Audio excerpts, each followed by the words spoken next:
जय श्री कृष्ण। श्री सुखदेव जी ने राजा परीक्षित को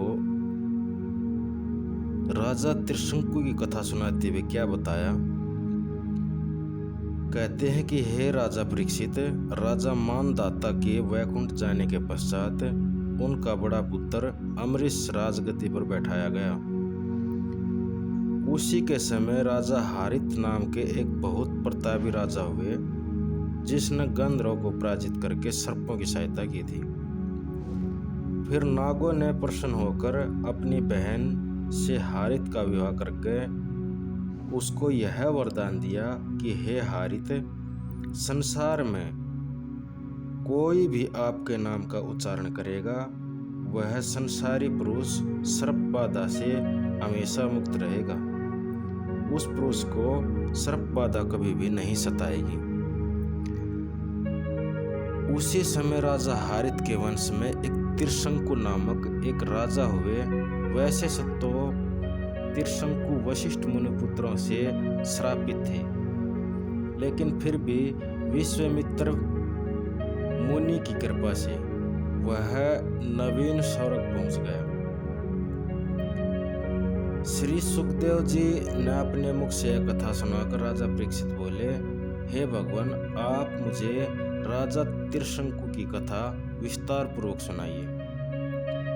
श्री सुखदेव जी कहते हैं कि एक दिन राजा त्रिशंकु अपने गुरु वशिष्ठ से बोले, हे गुरुदेव, आप कोई ऐसा यज्ञ कीजिए जिससे मैं इस शरीर से स्वर्ग पहुंच जाऊं।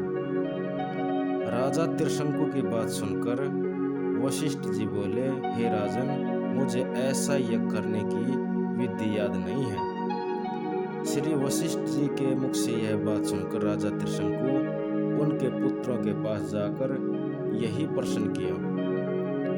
गुरुदेव ने उत्तर दिया था वह उन्हें भी सुना दिया। यह सुनकर गुरु वशिष्ठ के पुत्रों ने राजा त्रिशंकु को श्राप दे दिया, हे राजन, तू चंडालों की तरह गुरु के वचनों पर विश्वास नहीं करता, इसलिए उन्हीं के पुत्रों ने का अपमान कर रहा है और इसलिए तू जा, अब चंडाल हो जा। हे राजा परीक्षित, इस श्राप के पश्चात राजा त्रिशंकु जब प्रातः सोकर उठे तो वो एक चंडाल के रूप में पाए। समस्त जन उन्हें घृणा की दृष्टि से देखकर उन्हें छूना भी पसंद नहीं करते थे। राजा त्रिशंकु विश्वामित्र के पास जाकर हाथ जोड़कर उनसे विनती करने लगे कि हे मुनिनाथ, हे गुरुपुत्रों से ने जो मुझे श्राप दिया है, आप मुझे उससे मुक्त करने का कोई उपाय बताइए।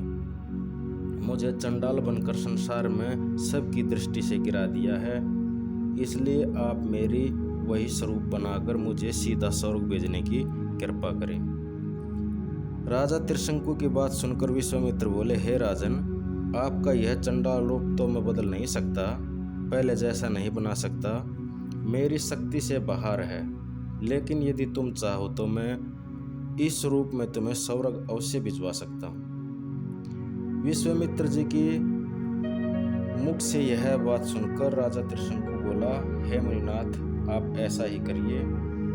फिर विश्वामित्र जी ने समस्त ऋषियों को बुलाकर एक यज्ञ आरंभ कर दिया, लेकिन वशिष्ठ जी के 100 पुत्रों को प्रार्थना करने पर भी नहीं आए, तो उनको श्राप देकर होम बना दिया और उस यज्ञ में किसी भी देवता ने आहुति नहीं ली। तो विश्वामित्र ने अपने तप के प्रभाव से शरीर सहित उसे स्वर्ग भेज दिया।